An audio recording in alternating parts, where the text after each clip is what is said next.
Isn't that just beautiful? Those are some of the amazing sounds possible with FM synthesis. I'm Herbert Niedermeyer, the head of practical applications and training here at Argonaut Synthesis Systems. With the introduction of our flagship synthesizer, the 6000 FMX, we've brought FM synthesis into the limelight. While FM synthesis is simple in concept, one wave modulating another wave, in practice it can seem complicated to wrap your head around. So I'm going to talk to you about the basics of how it works. FM synthesis is set to revolutionize music, and it will be the sound of the 80s and beyond, I guarantee it. So before you climb aboard this rocket ship, I want to teach you some of the rocket science you'll need to launch yourself into orbit with FM synthesis. I'll be presenting more of the concepts and ideas behind this new mode of synthesis rather than specific programming for the 6000 FMX, which we may cover in a different video. So with that said, let's get started.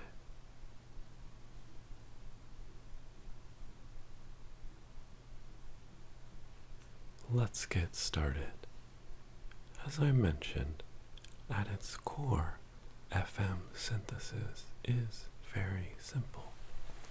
We start with a sound wave, in our case a sine wave, a very pure wave, and we modify it with another wave, which gives a new character to the sound. Now, while simple, this can produce an incredible universe of tones and many beautiful piano sounds, bell sounds, the type of things that haven't been possible with analog or really subtractive synthesis. FM synthesis being an additive form of synthesis. And what is FM? Frequency modulation. That's when we take a frequency, we modulate it, change it over time with another wave. And the amazing thing is, this allows for us to build the synthesizer in a very simple way. It is in fact made up of 6 identical building blocks in the case of the 6000 FMX.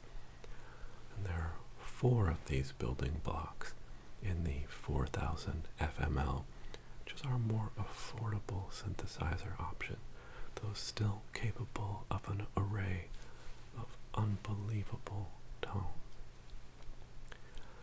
And these 6 building blocks, they are identical. We call them operators. And a simple way to think about an operator, it is just a sound source. It's the originating source of our sine waves.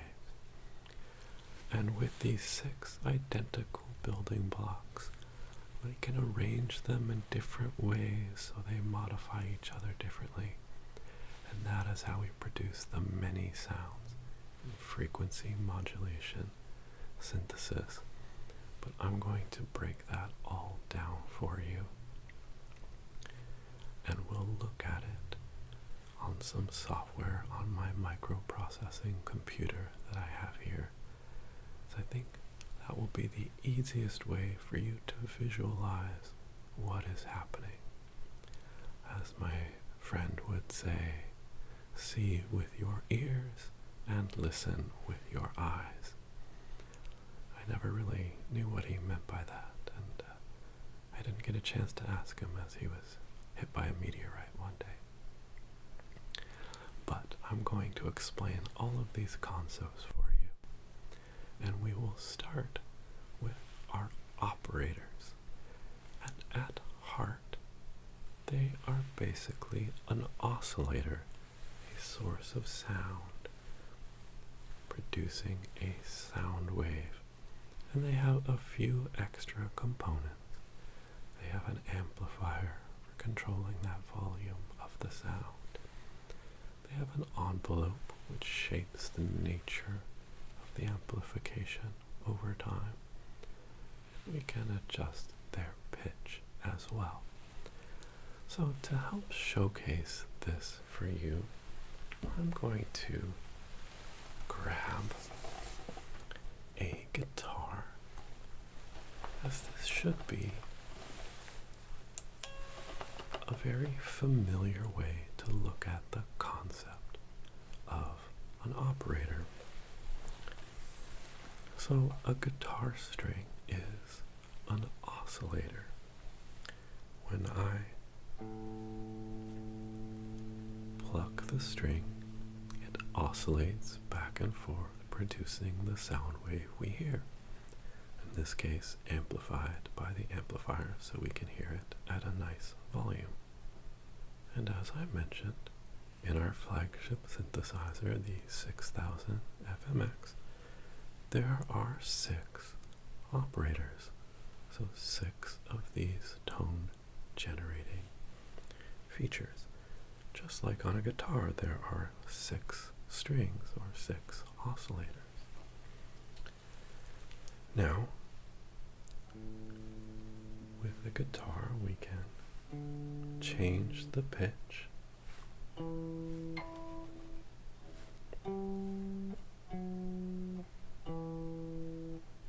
by playing on different frets, and our keyboard will serve that purpose for us on our synthesizer.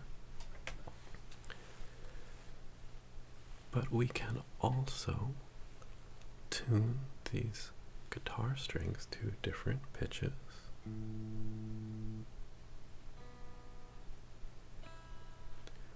And we can do the same with the oscillators we have in our synthesizer. Now, when I play a guitar string, I can control its volume by how hard or soft I pluck the string.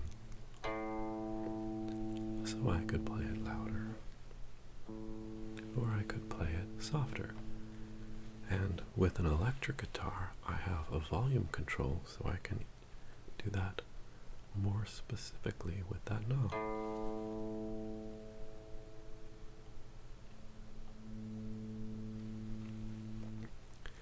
That is like the level control we have in our amplifier in our operator. Now there is another characteristic. When I pluck this string, or if I pick it, it changes over time the sound that you hear. And on a guitar that is relatively fixed. You might hear the click of the pick on the string, and the front end of the sound is what we call the attack. So you might hear that click of the attack, and then the string sounds out,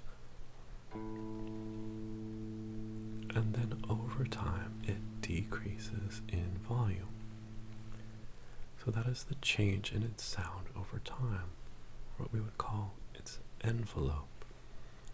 If you think about a guitar or a piano or a glockenspiel,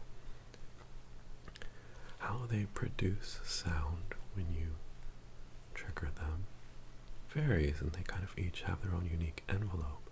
And that is something we'll think about when designing sounds in our FM synthesizer. And we'll look at this when we get into the software so you can see it there. Now, because this is an electric guitar with a volume control, I can define its envelope by using that volume control. So let's say we want a slow attack where the volume ramps up. And then we can turn it back off relatively quickly. Or we could start with the volume up and take that sound away faster than the string vibrating on its own would. So there my movements are controlling the volume envelope, the amplified envelope of the wave that is coming from my operator, in this case our guitar string. So these are pretty simple physical concepts which underpin the operators in our synthesizer, and we'll get to see those in action in just a moment. But the last component, this is just about the production of sound, and the audible sound coming from our operator. And we have some different terminology in FM synthesis, where when we have an operator that is producing audible sound, we call that a carrier. So these strings on the guitar are effectively a carrier because we can hear each of them. We can also use our operators to modify the sound of another one. And in this case, we call them modulators. We don't hear their sound, but we hear how it influences another wave, changing its character, and that's really the magic of FM synthesis. So we don't really have that option on the guitar, so that's where we'll dive into the synthesizer. But modulating a frequency, pitch is a frequency. If I wiggle my finger on the string, we have vibrato. I'm changing the pitch over time. I'm modulating it. Pitch is frequency, so vibrato is a form of frequency modulation, which should be familiar to all of us. Now, because this is the 1980s, we also have the magic of the whammy bar. So I can use it to change this pitch or frequency over time. I'm modulating that frequency. And if you think about a wave, moving my hand up and down, moving that whammy bar, that would be our modulator, our wave that changes the frequency of our carrier.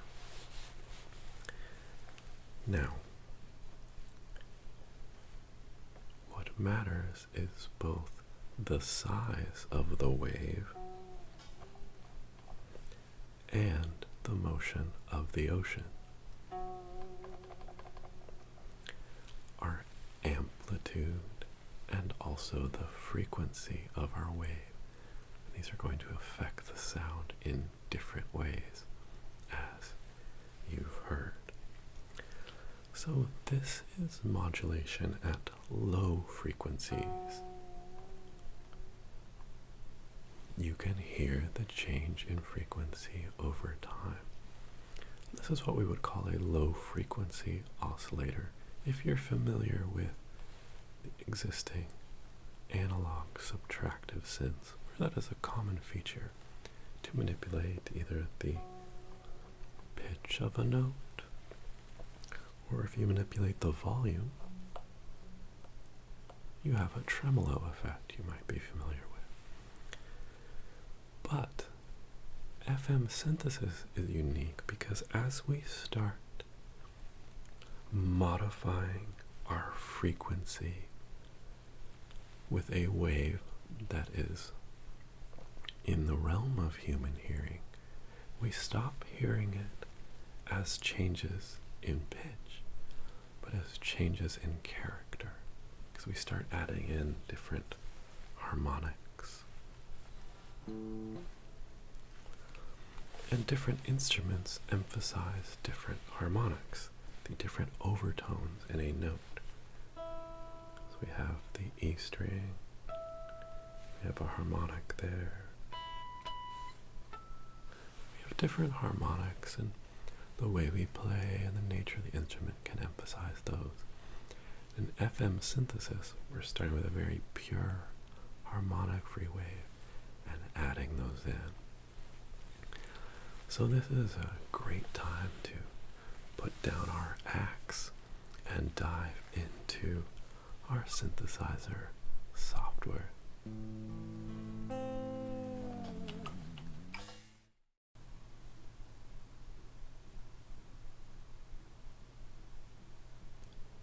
Alright, we have this beautiful piece of software that has an oscilloscope view that will allow us to see how these waves we're producing are being manipulated, and that will give us some insight into these sounds that we are producing.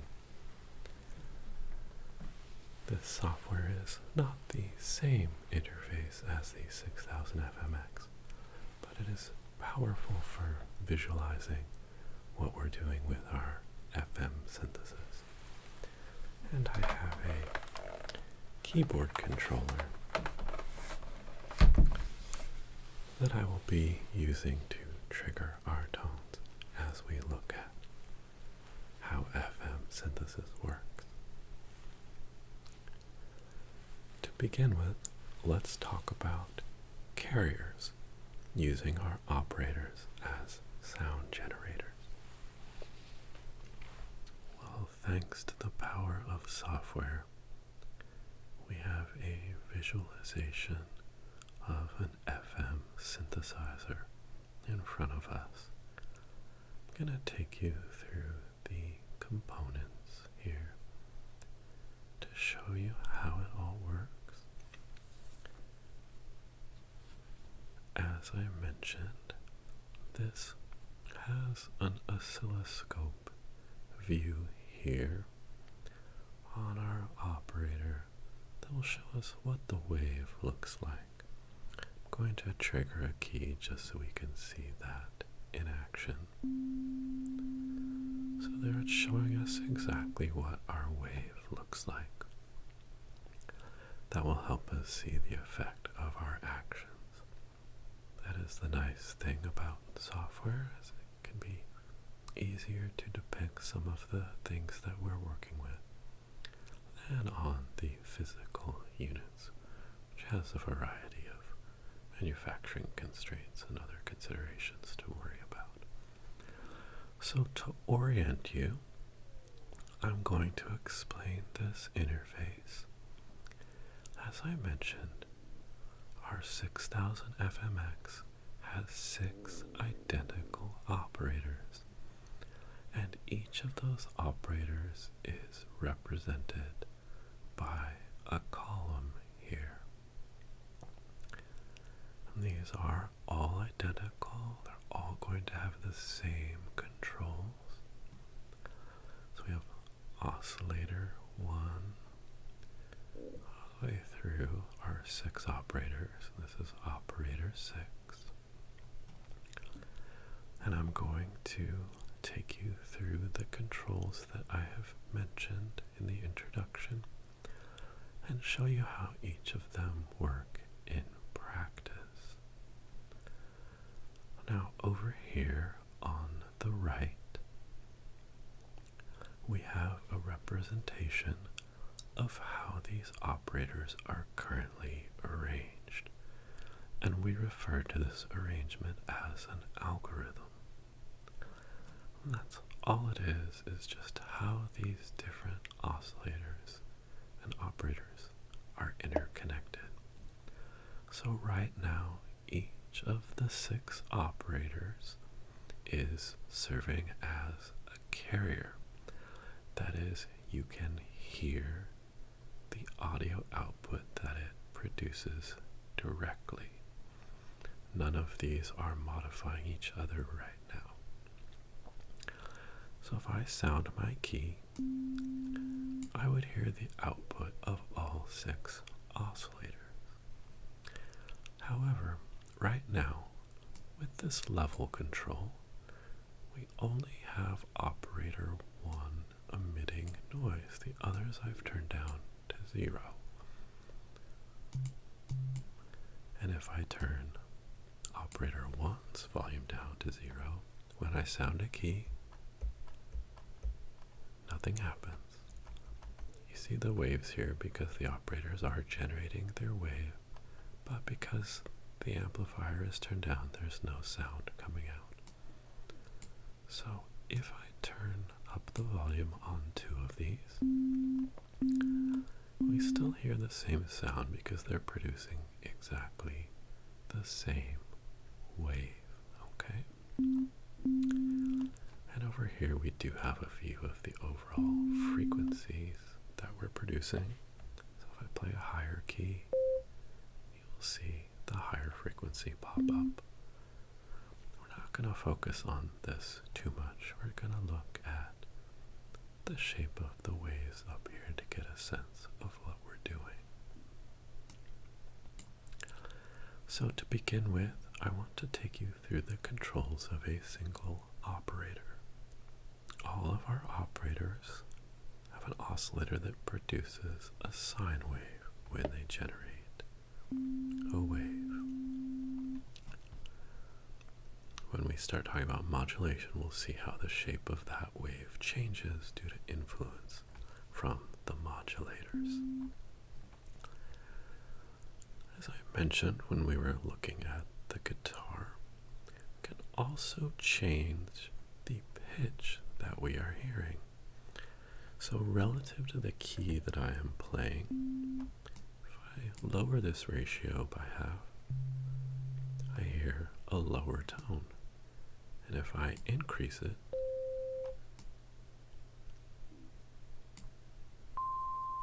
we hear a higher octave, right?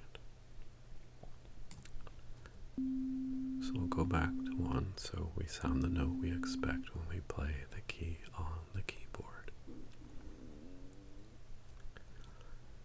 Now, we can also change the pitch of a given operator. So let's go ahead and do a demonstration here.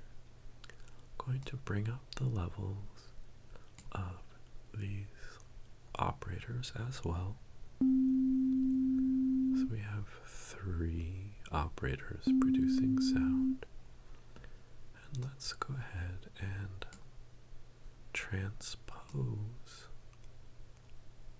the 2nd and 3rd operator. You hear how we get a chord, because when I sound a key, we're getting the original note plus 1 4 semitones up and 1 7 semitones. So this is like if we strum on the guitar, we're hearing more than 1 audio source at the same time, and we get that chord. And that is because all of these are currently active as carriers. We still have the volume turned down on these 3, but we hear these as a chord. If we turn down 1 and 3, we just hear that 3rd. Leave that one down, turn down 2. We hear the 5th.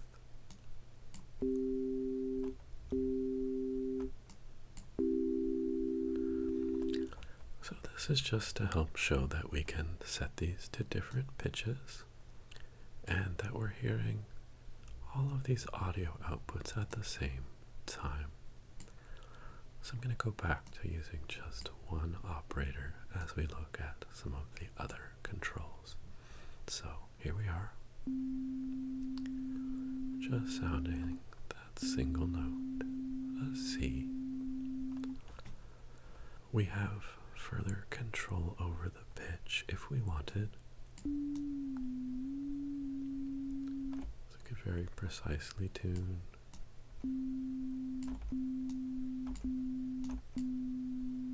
And a detune as well. But I'll leave these at 0.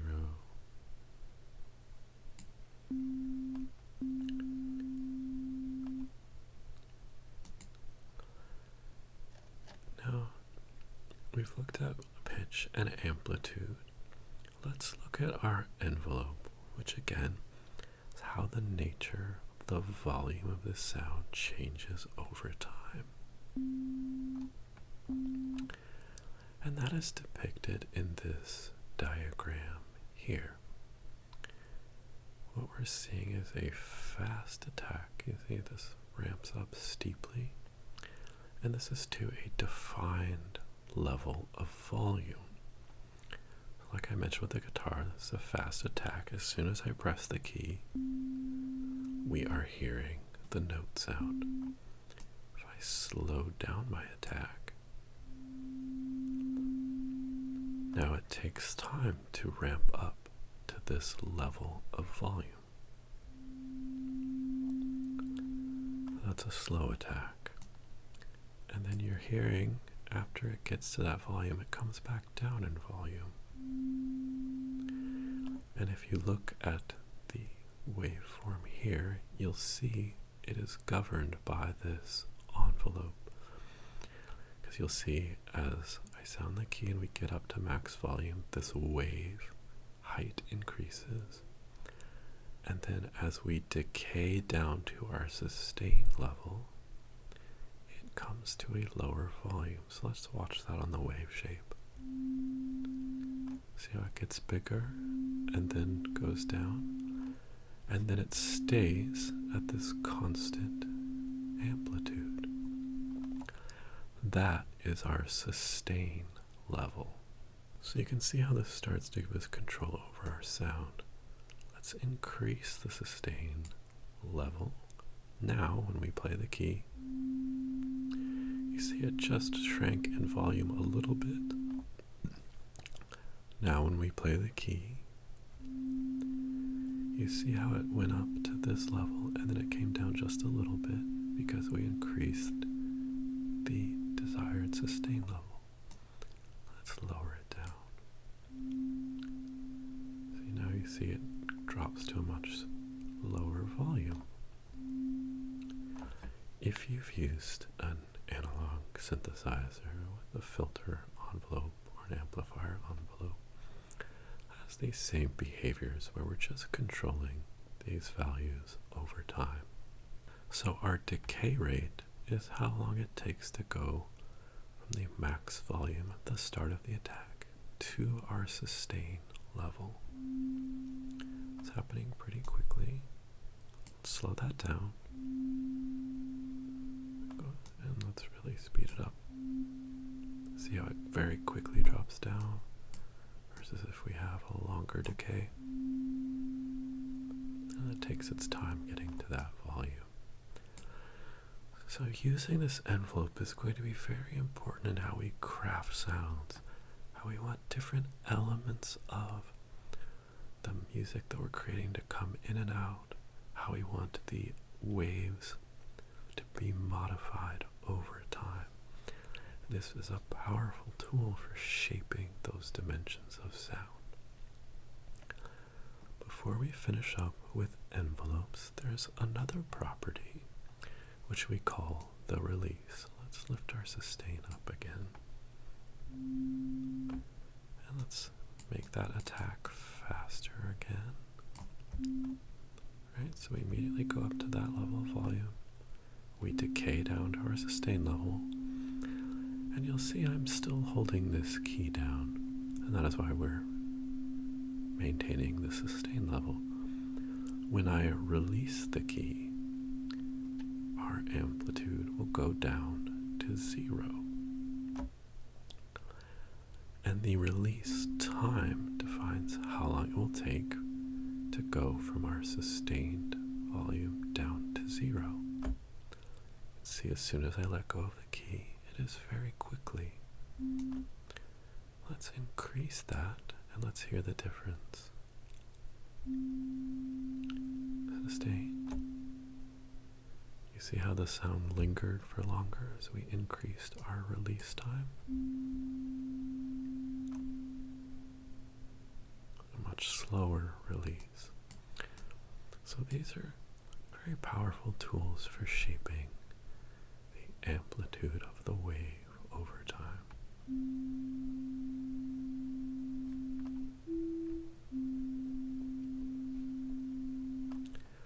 We can also change what this level is, but I'm not going to go into that for now. The important thing is for you to understand our attack time, our decay time, how long it takes to get down to our sustained volume, and then the release time, how long it takes for the note to disappear.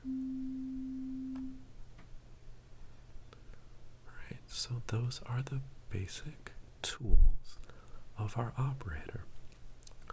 And you can see that all 6 of our operators have the exact same options, but of course we can set very different values on all of them.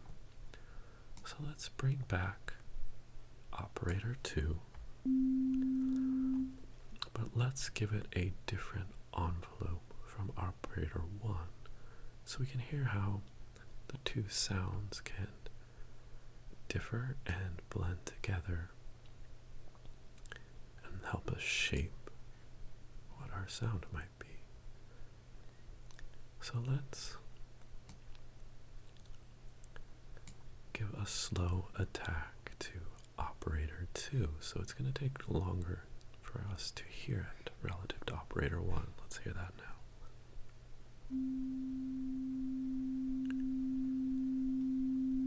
Hear that swell in volume as operator 2 comes in, and it's sustaining at a higher level than 1 was. Alright, let's hear that again. You can see this attack, operator 2 growing, coming down.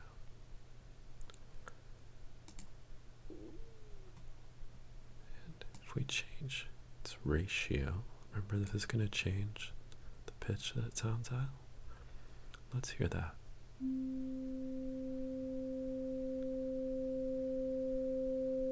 Here we have that higher tone coming in, slowly coming in because we've changed the envelope. So with just using some volume and pitch controls, we're already getting some sculpting of our sound. Let's bring that back down. I'm going to go ahead and change that envelope back and bring its volume down so we just are back to operator 1. Quick decay and a longer release. Just understanding those values. Perfect. So that is the basic set of controls available to an operator. And these controls all work exactly the way you saw to shape the amplitude and frequency of this wave. That happens regardless of whether we're hearing the wave or whether it is affecting the sound of another operator. And that's what we're going to look at next when we look at operators as modulators.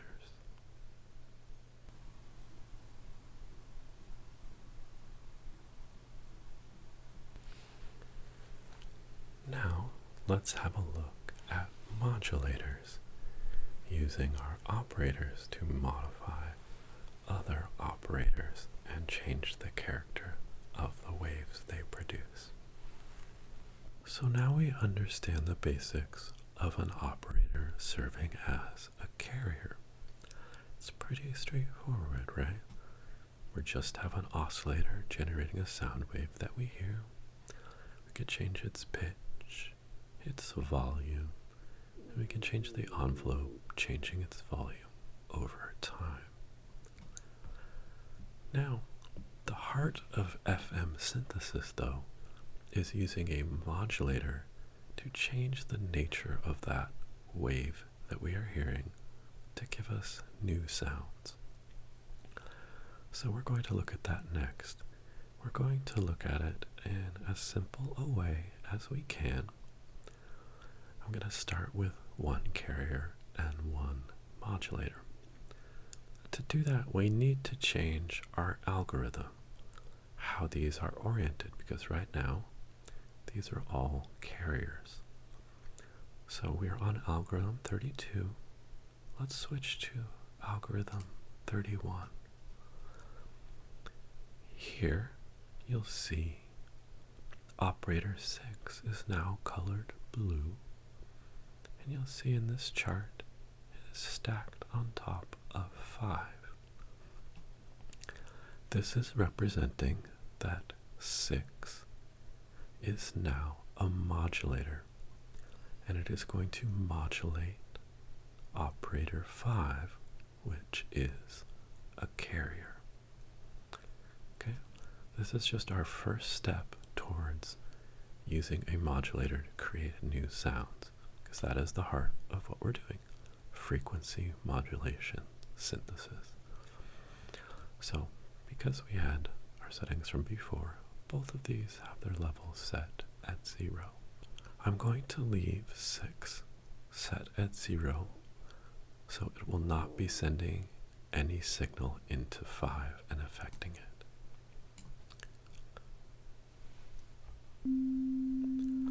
Right, we hear our sine wave. And that is a very pure wave. There's no real harmonics there, so it doesn't have a lot of character. If you're coming from subtractive synthesis, from analog synthesis, which most of you probably are, you're usually starting with a richer waveform there, like a saw or triangle. And then you're controlling with envelopes and using a filter to take away some of those frequencies. Here we're going to be adding in harmonics to create the more complicated wave. Now, operators 1, 2, 3, and 4 are still carriers here. So we see we still had 1 turned up, so we're hearing the output of 1 and 5 right now. And I can show you that. Right? We're hearing 1, which is now transposed different pitch, along with 5. Right? So we still have these carriers, but now we've added a modulator. So let's focus on operators 5 and 6. So I will take out operator 1. So now we're only hearing the output of operator 5.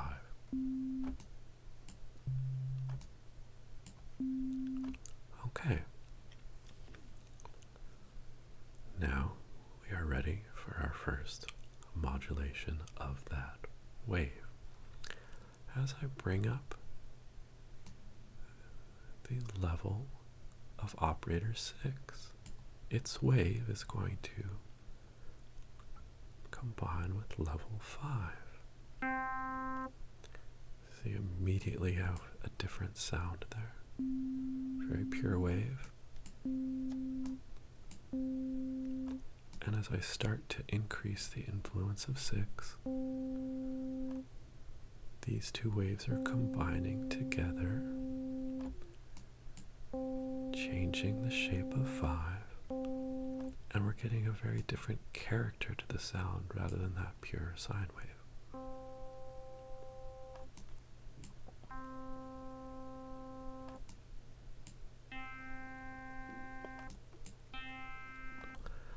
I bet as I'm bringing in the level of 6, you're already starting to get images of different sounds or instruments in your head based on how much of 6 we are feeding into 5. It's kind of smooth. We get a bit brighter as we add more in.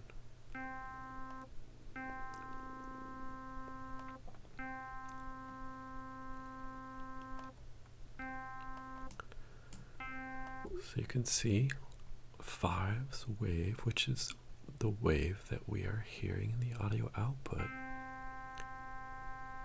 is now more complicated than it was when it was just the sine wave. So this is the essence of FM synthesis. We are modifying the frequency of this wave with this one.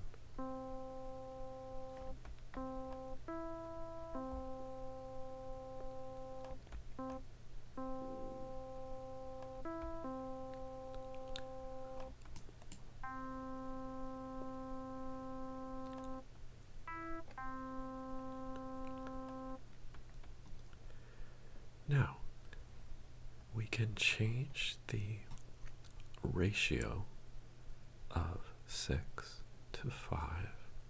It's going to change the frequency output and will have a different effect on the sound.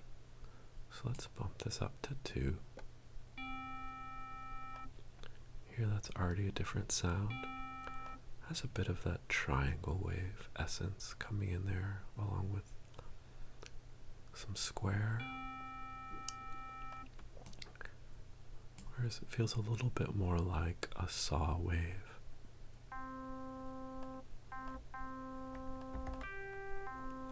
When we are at ratio 1.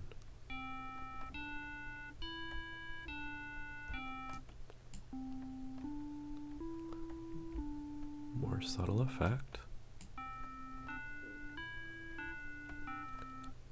Getting more of that chimey sound. That's one of the things that FM synthesis can do so well compared to previous forms of subtractive synthesis.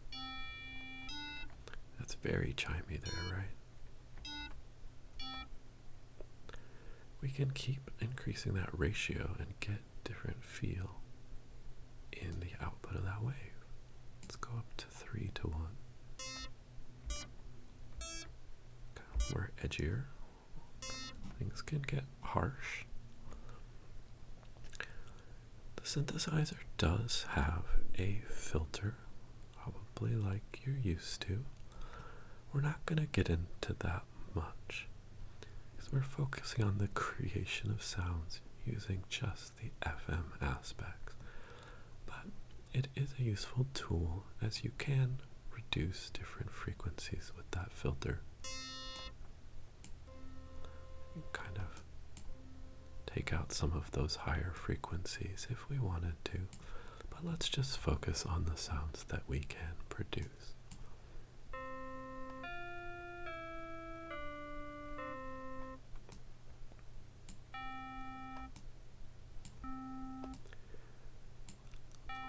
Four to 1 is a little bit reminiscent of 2 to 1.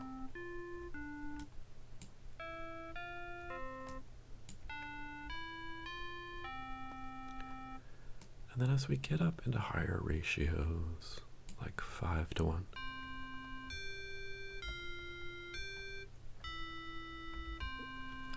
it's more like ring modulation, which is an effect you might be familiar with.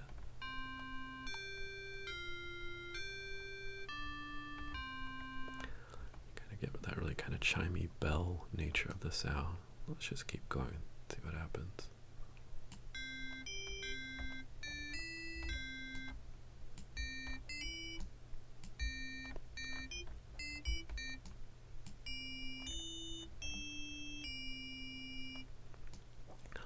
And quite bright and chimey. Let's go back here.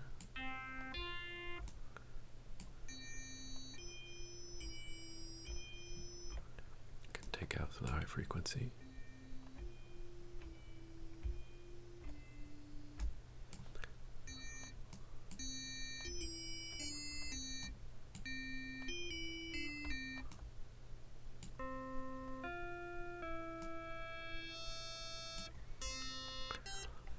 See, we're getting quite a bit of influence on the wave as we increase the level of 6.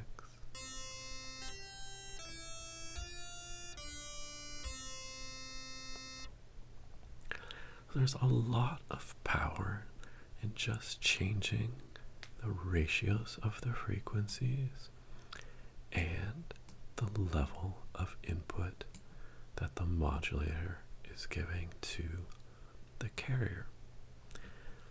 Really, at this point, you understand the basics of FM synthesis. From this point on, it becomes a lot more about how to use these ingredients to sculpt the sounds that you are looking for. But before we dive into algorithms, I want to take a look at using envelopes with our modulator, because they work in exactly the same way as when we were hearing the audio signal directly. So let's go ahead and take all of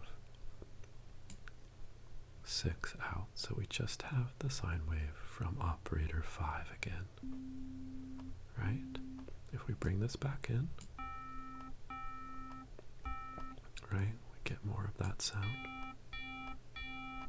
Alright, so let's bring this down and let's change the envelope of our modulator, and let's increase its attack. So right now it's at 0, we're only going to hear the sine wave, right? Right, and we can see, even though 6 isn't transmitting any wave to 5, it's still generating its wave, and we see it slowly rising with the slow attack. There we go, see? Now let's bring in operator 6, so we'll start influencing and modulating operator 5. Now you can hear that it doesn't immediately produce the combined sound because the wave is growing with that slow attack. So let's listen to that again. So you can hear the effect come in and then reduce slightly. If we increase our sustain, the character of 5 is going to slowly change and then stay more constant.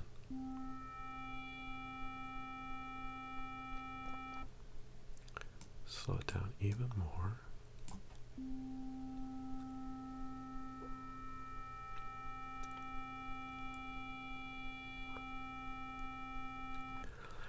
And I want you this time to watch operator's 5's wave, because you'll see it starts as a pure sine wave, and as this ramps up it starts to change, and you'll see 6 as its amplitude changes, how the wave of 5 changes. So I'm going to sound our key and let's look at that.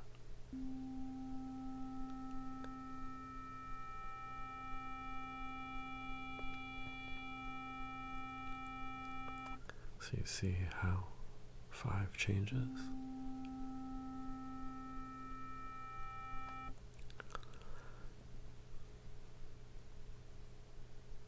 Let's increase the release time of 5. Remember, let's look at this again. Without any of 6. Sine wave, rather sustain. And now we slowly ramp down to 0. But I haven't changed the release of 6. So let's look at this with 6 affecting 5.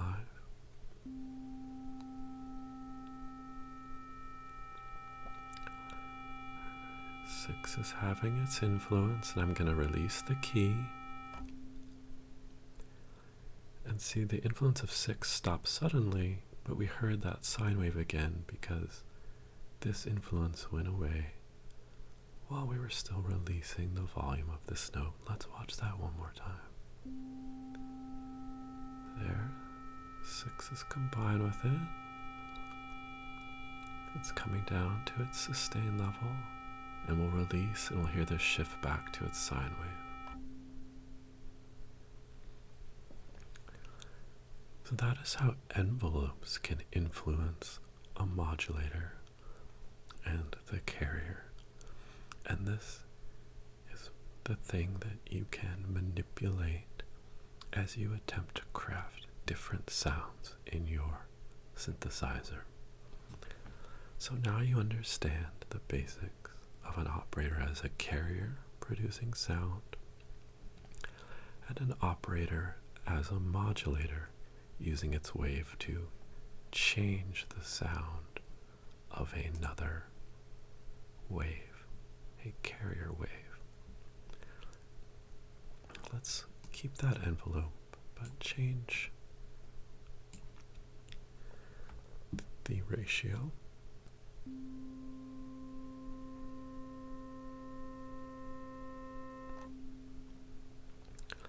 Okay, so we get the same envelope but a different character to the sound now because we've changed the ratio.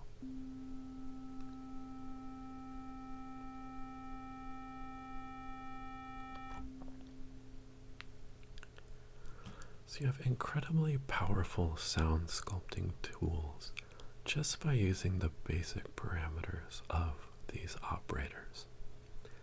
So now that you understand operators, let's take a deeper look at how they are arranged, algorithms. Because this is where the magic of how we might create different sounds and attempt to replicate different instruments would come in.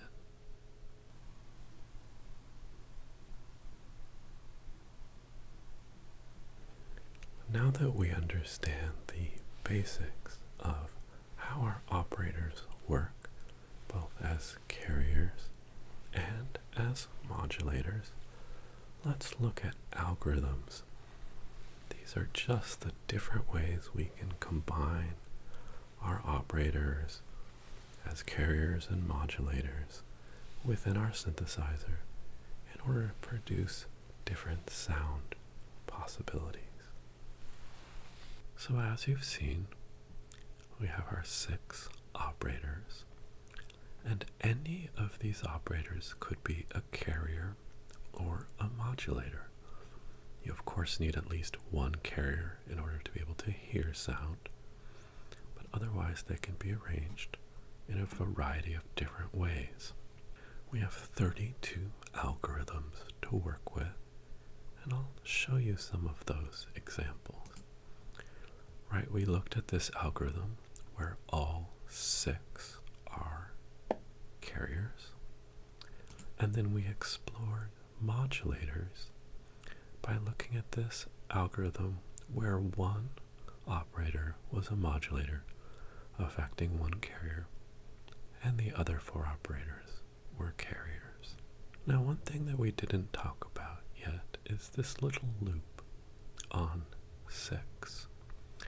And what that means is there can be a feedback loop where 6 can modify itself in addition to 5. So if we sound a note,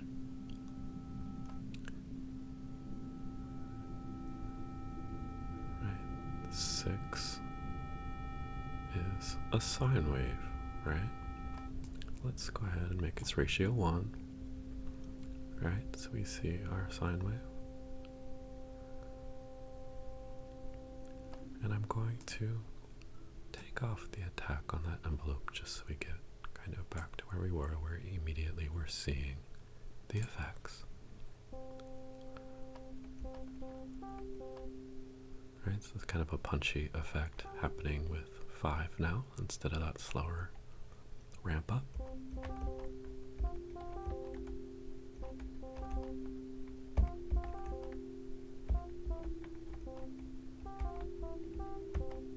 It's a pretty sound.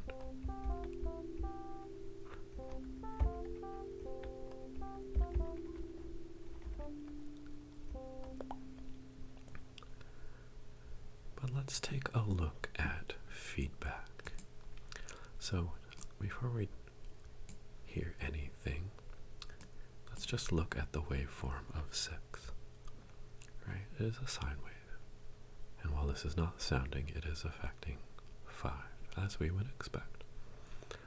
Now, as we introduce feedback, it's going to modify itself. And so we're going to see its waveform change from a sine into different shapes. A saw wave there, and then it starts to get quite complex as the feedback increases. Get a very noisy waveform here. Lots of feedback. Alright, so let's bring back the sound of 5. Right, we have a lot of input from 6, sine wave.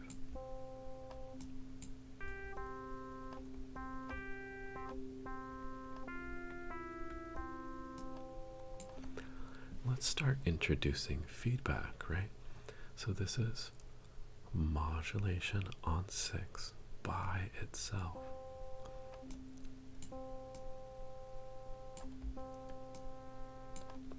So you're getting that more buzzy wave. It can be quite punchy. And then as we get all of that feedback, creating that chaotic wave, it becomes much more noisy. Right, where we're literally getting pure noise.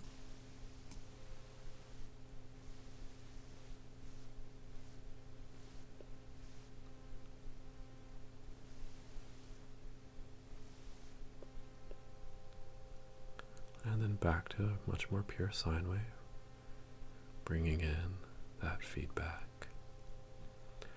So this is another tool we have to change the influence a wave is having. It basically gives us more, since we only have 6 operators, an additional way to have more modulation on those operators, since they can modulate themselves. Okay? With that said now, let's take a look at some of the algorithms we have available to us. Let's go ahead and start at 1. Alright, so what we have is a visual depiction of our algorithm.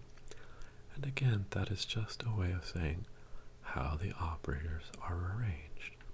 So in this case, 1 and 3 are in red. There are carriers. They produce sound. And right now, as I press a key, we hear no sound, right? Because their levels are still set to 0 from our other work. I could turn them on. And now we hear their output.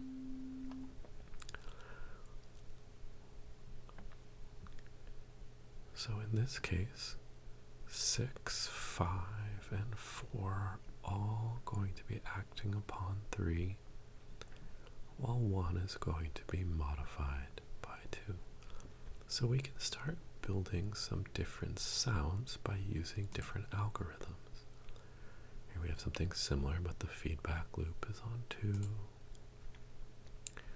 We have 2 stacks where we have 2 modulators per carrier. And here is a chart of all of the different algorithm options we have available to us. I know I mentioned 32 in the factory presets. There are some additional ones we can offer as extensions. These are our 32 basic algorithms.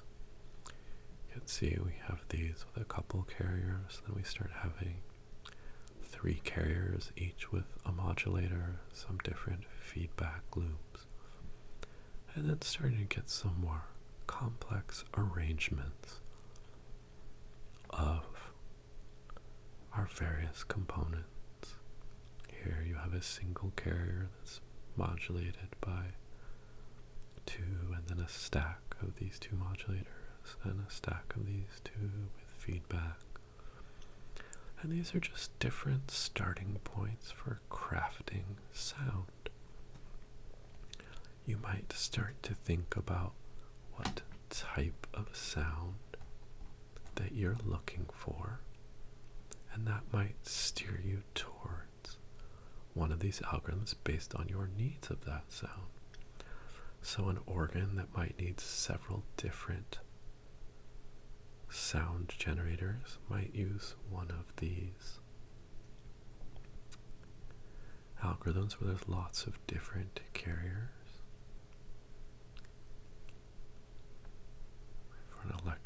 piano, you might want something like this. Some of these more complex algorithms can be kind of buzzier and brighter. So let's pick an algorithm here and let's play with some of its parameters just to see what kind of different sounds we get. Again, I'm not trying to direct you too heavily in how to build a specific sound, but how to start listening for the impact of these different structures, and maybe you'll start to get a feel for what sounds you might want to make. So right now we have 3 carriers, and I've got some level on each of them. And right now, all of my modulators I've set to 0, so we're only going to hear sine waves. So let's start to bring in some modulation.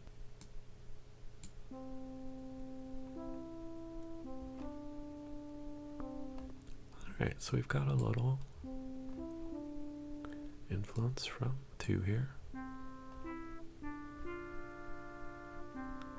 So just by changing the amplitude of how much I'm feeding into one, I get different sound characteristics. It's kind of nice. Then remember, we're hearing the output of 1, 3, and 5. So let's, right, because these have the same ratios, they're at a similar level, we're basically getting the same sound. So let's change this ratio.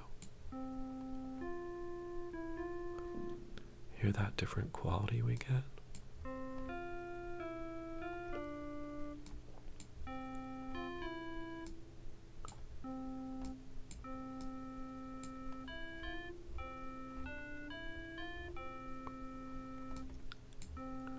You can just have a listen and picture what you think you might be hearing as you get these different sounds.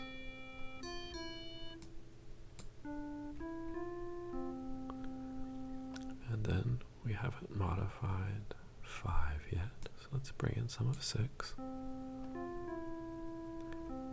Again, we're getting a pretty similar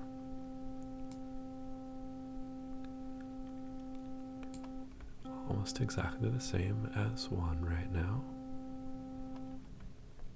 So let's go ahead and play with ratio here.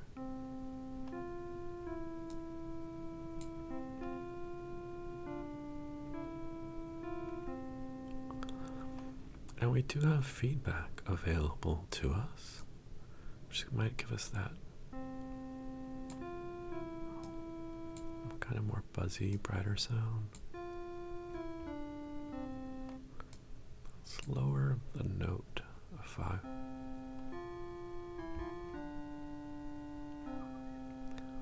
Right now 5 is sounding an octave below 1 and 3.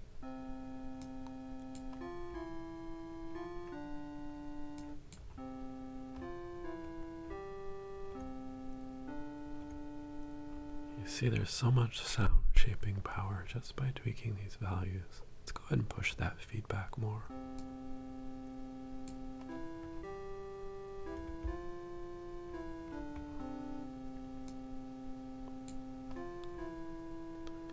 See, we're getting that buzziness from the noise of the feedback.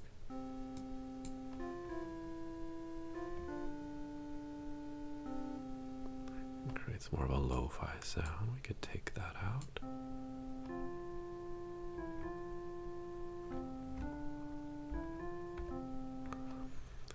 And what if we play with its envelope to bring in that lower sound after the initial attack?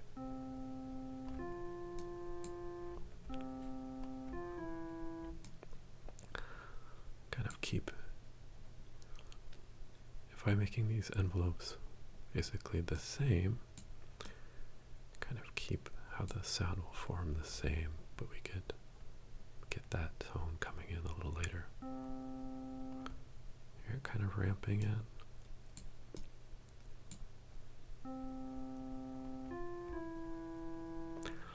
And if I want to make sure it always has this impact, I can make sure this is instantly on. So when it comes in, it's already on that shape. Versus starting as a sine wave and then picking up that shape.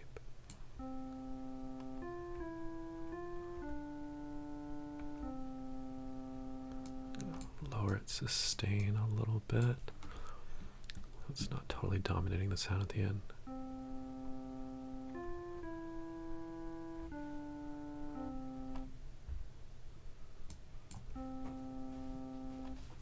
And we hear that sound lower to begin with, or rather at the end, because it has a slower release. That lower note is trailing off. So this just shows you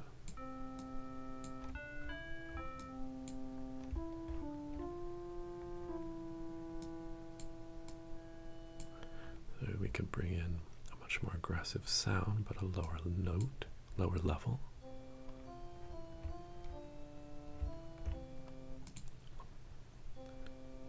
And we can also flip the ratio of the carrier to the modulator, kind of opposite of how we've done it to date. It has a different sound. Let's just hear that on its own. Right? Versus if we did it the other direction.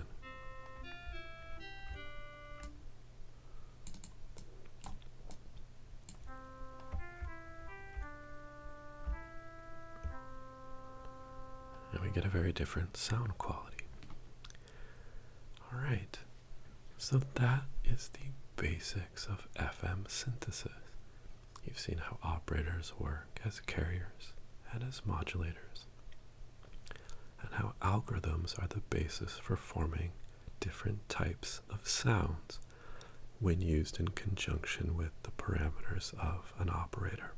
I hope this can help you explore a wonderful variety of tones as you begin your FM synthesis journey.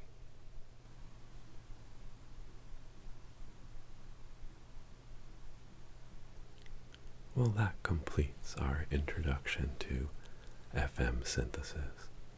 I hope you found this helpful, and I hope it can unlock some of the details of how these synthesizers work to enable you to make the sounds that you want to make for your music. Please do keep an eye out for future instructional videos from those of us here at Argonaut Synthesis Systems. And please go out there and enjoy your new FM synthesis knowledge and tools. I'll see you in the next one.